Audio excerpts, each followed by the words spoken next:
Hey guys, just before this video starts, I'm going to say that welcome to October.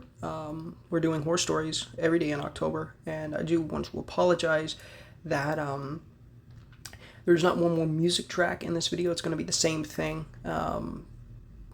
because I want to make sure we actually get the horror story up today, as it's almost 11 o'clock at night, and I need to make sure that it gets up.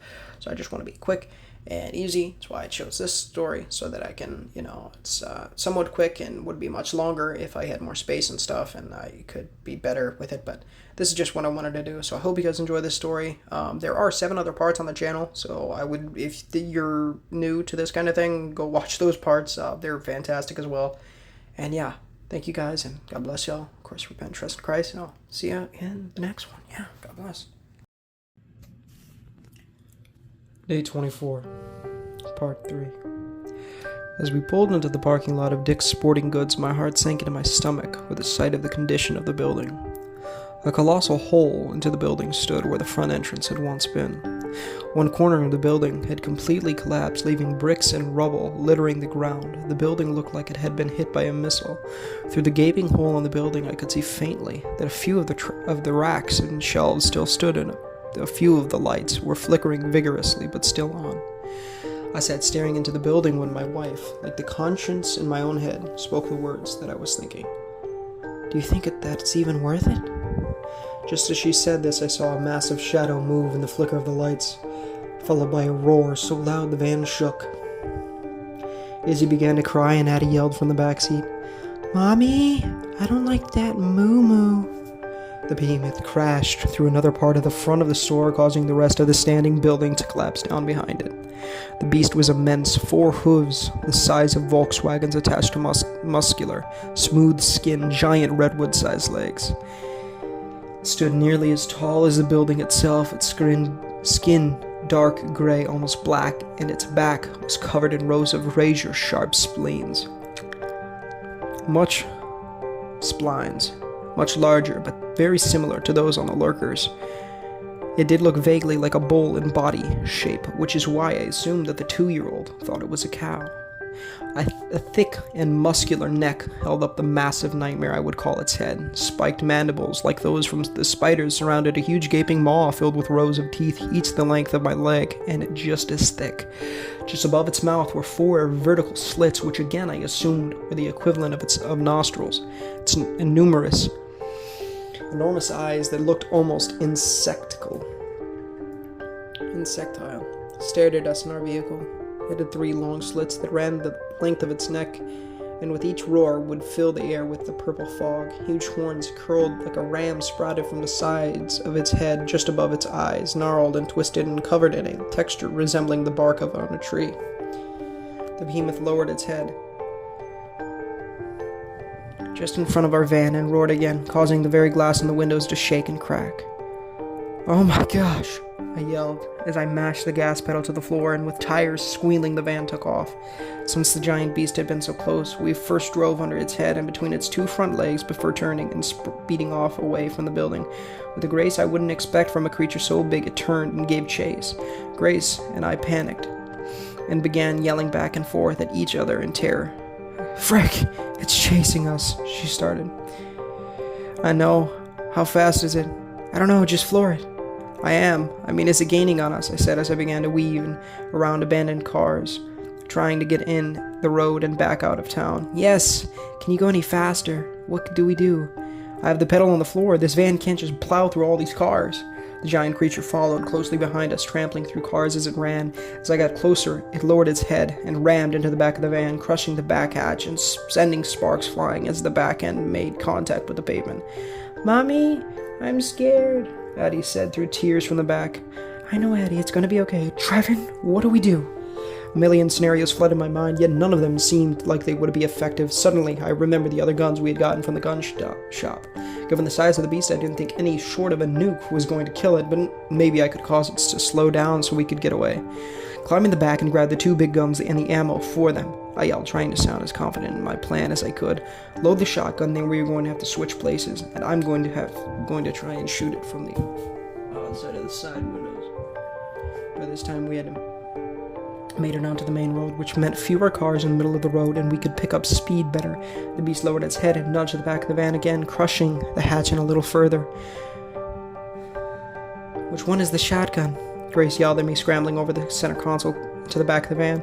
"The long one that doesn't have the scope on it," I responded as I watched the needle in the speedometer climb now that we were on this sort of a straightway. "Got it. How do I load it?" Never mind. No time. Just grab it and the ammo and trade me seats." I set the gun in the ammo boxes behind the center console, and I half hopped into the passenger seat as I set the cruise control. She grabbed the wheel, and I wiggled my way over the seat and into the back. Grace slid into the driver position, clicked the cruise off, and floored the pedal. I grabbed the gun and a box of deer slugs. I quickly ripped the box open and shoved.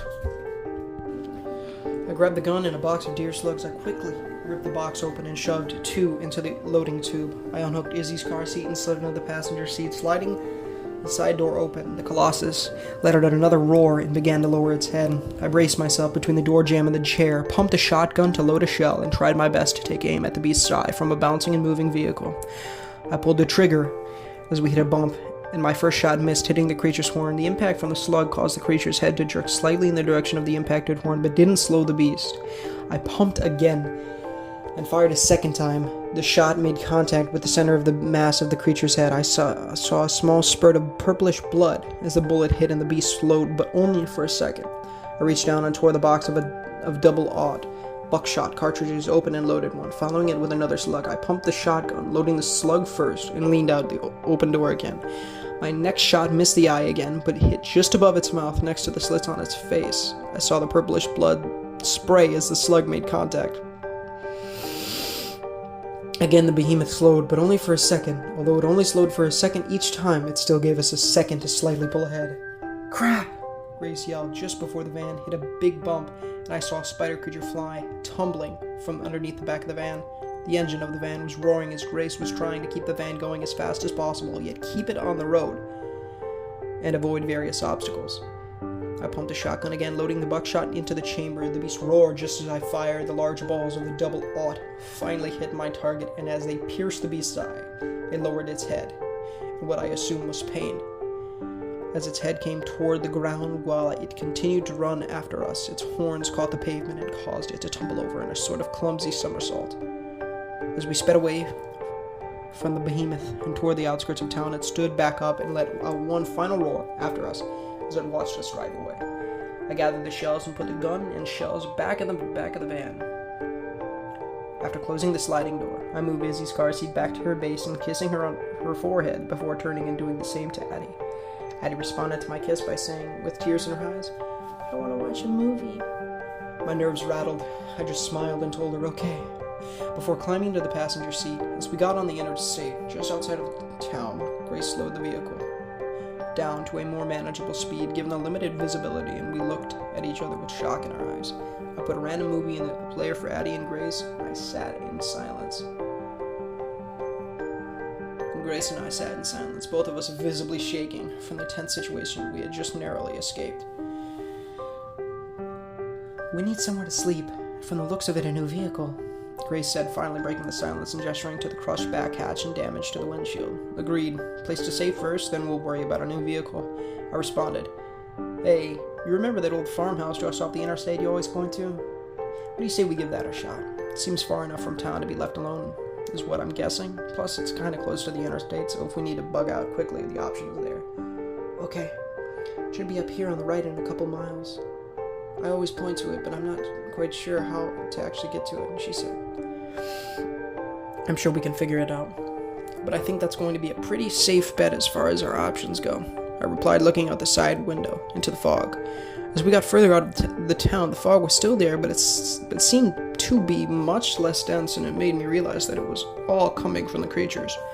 Maybe it was some form of terraforming, but it didn't seem like it actually changed much. The fog didn't seem to have any effect on any of the plants, and I didn't notice any difference in my breathing as I walked through it. These thoughts just brought me to one umbrella question of, what is its purpose? "What? What is what's purpose?" Grace said as she glanced over at me. "Huh? Oh, sorry, I didn't realize I said that out loud. I was just thinking about the fog and what purpose it may serve to these creatures, I responded.